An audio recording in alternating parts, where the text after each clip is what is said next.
Good morning, everybody. Andy Parr, HX5 Encrypted Limited. Somebody asked me just why did we build Aranea, and I think it's a good story to see exactly why we did that. So in 2016, I was deployed to Afghanistan as a subject matter expert in intelligence. I was there to mentor a senior Afghan police colonel with regard to his team and collection of intelligence across the country. Out there we had coalition colleagues from all sorts of nations helping with the train, advise and assist Resolute programme to help the Afghans turn themselves into a democratic, politically run country. The problem was in the January of 2016 I was concerned about some of the operations that were being conducted. Very little intelligence to support them, and they were basically illegal, so they couldn't make arrests at those operations. And when the coalition were deploying, people were losing their lives, or when the Afghans were being deployed by the coalition, people were losing their lives. And the straw that broke the donkey's back was a drone which filmed one of these operations where some people lost their lives.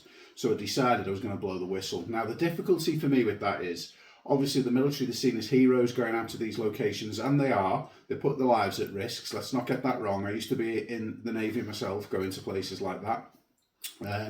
And so, you know, you don't want to be seen as being treacherous. However, we were supposed to be there to train, advise, assist, not conduct executive action out there, certainly not to conduct illegal operations, and certainly not to cause loss of life out there, which wasn't legally justified. So I decided to blow the whistle. I was a police officer at the time, so I had to abide by the code of ethics of being a police officer.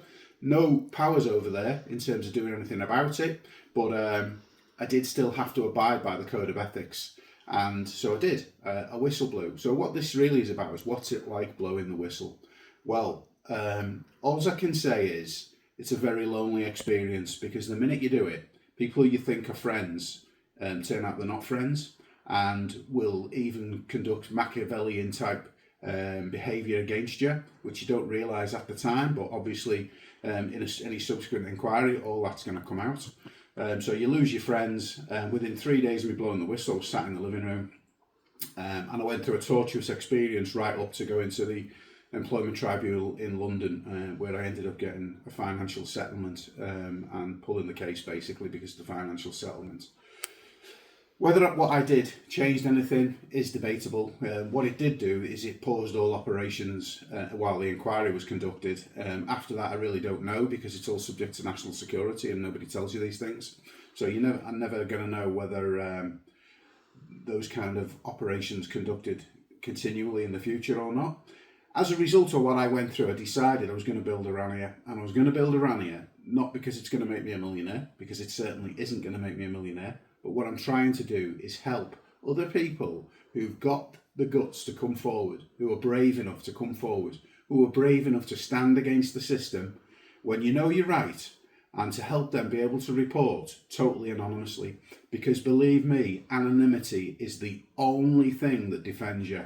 Especially if you're in the UK, there's a law called PIDA, Public Interest Disclosure Act. That is utterly useless. And if you think we live in a society where you're going to be protected because you're doing the right thing, don't think like that. You need to maintain your anonymity until you are ready to say who you are when you're blowing the whistle, not at the timing of the organisation you're blowing the whistle about.